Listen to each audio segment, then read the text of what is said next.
When I was just getting started, young, ambitious, full of fire, I thought the world was a race. I believed if I didn't sprint, if I didn't grab every opportunity, if I wasn't constantly moving, I'd get left behind. So I moved fast. Too fast.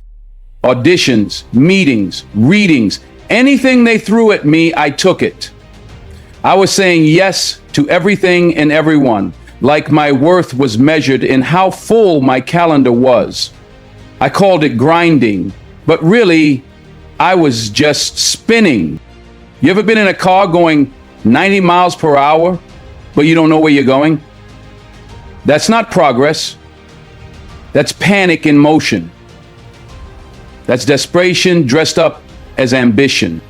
We do this in life too, don't we? We chase titles before we've built skills. We jump into relationships before we know ourselves. We launch ideas before we've learned the foundation because we think fast means forward. But that's not always true. And the Lord prefers hope. The Lord prefers faith because we think fast.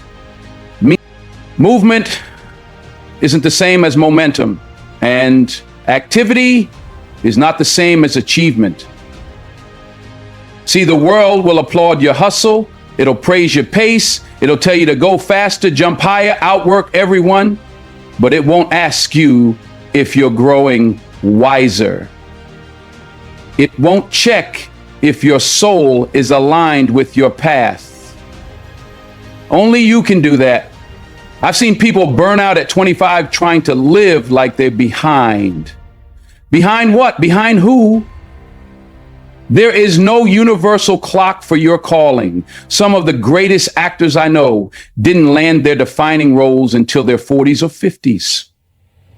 Some of the most profound lives take decades to find their voice. And yet here we are, thinking we're failing if we're not there by 30. Let me tell you something. Speed without clarity is dangerous. It turns ambition into anxiety. It turns dreams into pressure cookers. And it will have you performing for applause instead of preparing for purpose. So many people are addicted to urgency. They run from stillness like it's a curse. But I've learned stillness is where you hear direction. It's where you realign. It's where you learn not just what you're doing, but why. If you're always running, you can't listen. And if you can't listen, you can't learn. And if you can't learn, you're not growing, you're just moving. That's the illusion of speed. Because the truth is, some of the most impactful people I've ever known, they didn't rush. They didn't flinch at the pressure. They weren't the loudest in the room. But when they moved with conviction, with direction, with weight. They knew something many of us forget. It's not how fast you go, it's how true you walk. There's a price you pay for moving too fast. And most of the time, you don't even know you're paying it until something breaks. I've watched incredibly gifted people stumble not because they weren't ready to shine, but because they were too impatient to prepare.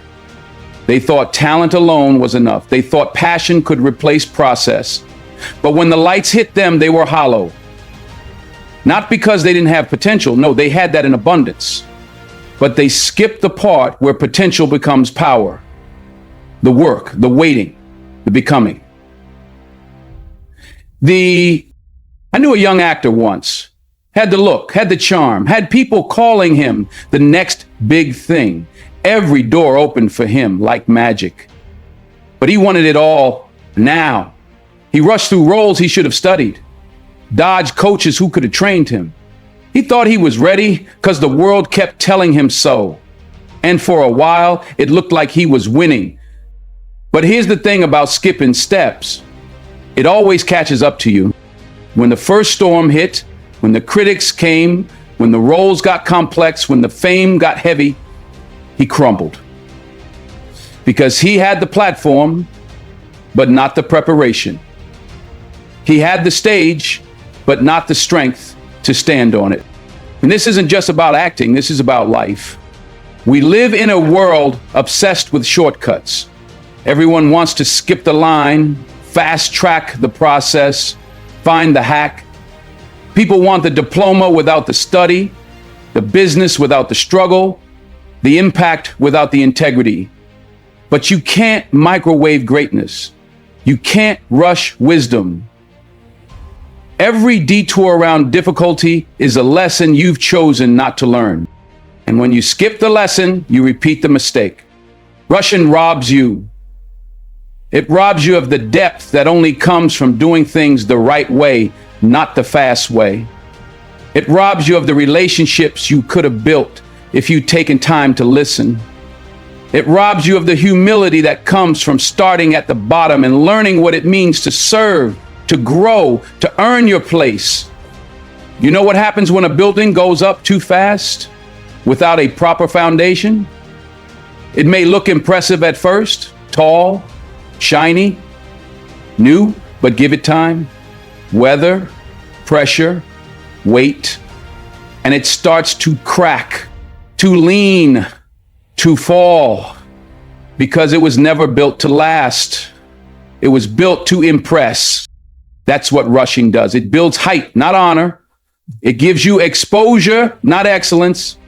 I've made choices in my own life where I looked back and said, you know, if I had just slowed down, if I had just listened a little more, waited a little longer, I could have done that better. And I'm grateful for the grace to have learned those lessons. But I had to be honest with myself first. I had to admit that rushing was costing me. You don't have to be in a crisis to pause. You don't have to fall to learn, but you do have to slow down to absorb the wisdom right in front of you. Because every rushed decision, every skip step, every ignored warning, it adds up. And the tragedy is, by the time most people realize what it cost them, the moment is gone. The opportunity, missed. The trust, broken. The lesson, delayed. So I ask you, what's the rush really costing you? If you're moving so fast that you're missing the message, then you're not just losing time, you're losing transformation. And trust me, that's a price far too high to pay. I've come to learn something deep in my bones. Patience isn't just a virtue, it's a weapon, a force, a discipline. The people who master patience, they walk different. They speak with calm. They move with intention. Because they know something most folks haven't figured out yet. The best things in life, the most real things, they take time to build. I remember sitting on a bench in New York back in the day between auditions, cold day, rejection still fresh. I was frustrated, tired, felt like I was doing everything right, but nothing was happening fast enough. I asked myself, when's it gonna happen? When's my moment? But something quiet whispered back, keep showing up, keep building. Just because you can't see it doesn't mean it ain't growing. And that changed me. See, we live in a world where everything's instant. Tap your phone and food shows up at your door. Click a button and music plays, movies stream, messages fly. It's all speed, all convenience. And somewhere along the way, we started thinking that success should work like that too. But let me tell you something. Purpose doesn't come with a tracking number. You can't Amazon Prime your destiny. You can't swipe your way into greatness. It doesn't work like that. Growth, real growth, is slow. It's often invisible. It's done in the dark, in silence, in seasons when nobody's clapping and no one's watching. The strongest trees take years to grow roots before they ever reach for the sky.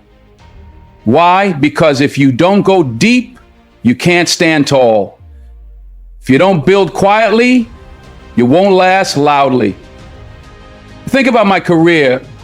The turning points didn't come from chasing every role. They came when I learned to wait for the right one. When I stopped running and started listening. Listening to God, to my instincts, to the lessons hidden in silence.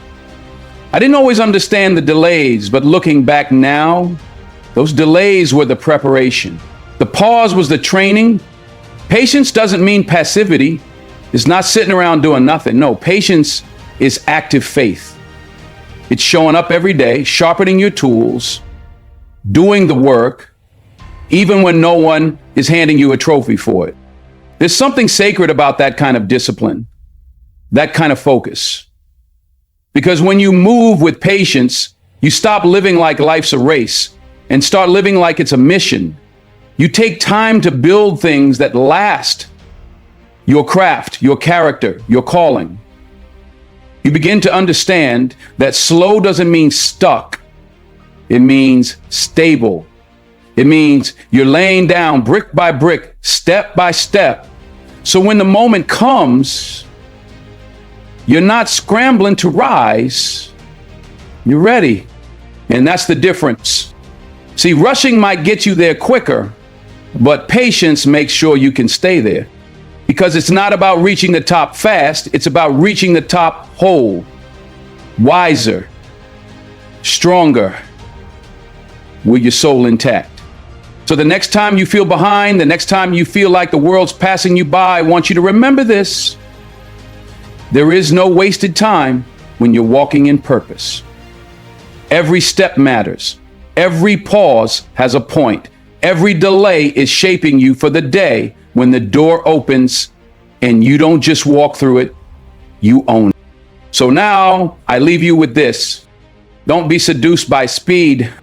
Don't confuse motion with meaning. Don't let the clock on the wall make you forget the calling on your life. Because rushing will rob you of wisdom, of wonder, of the chance to be fully present in your own journey. Let the world sprint. Let others race. You walk with purpose. Walk with patience. Walk with power. When you slow down, you see things clearer. You hear more deeply. You move more truthfully.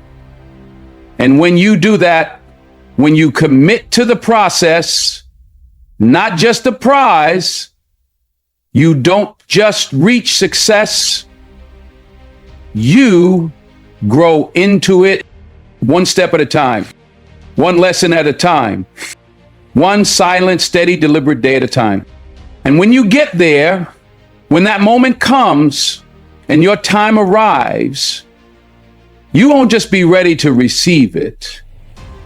You'll be ready to carry it, to honor it, to sustain it. So take your time, guard your peace, trust the process. Because slow is smooth, smooth is fast, and purpose never rushes. Thank you. God bless you, and keep walking forward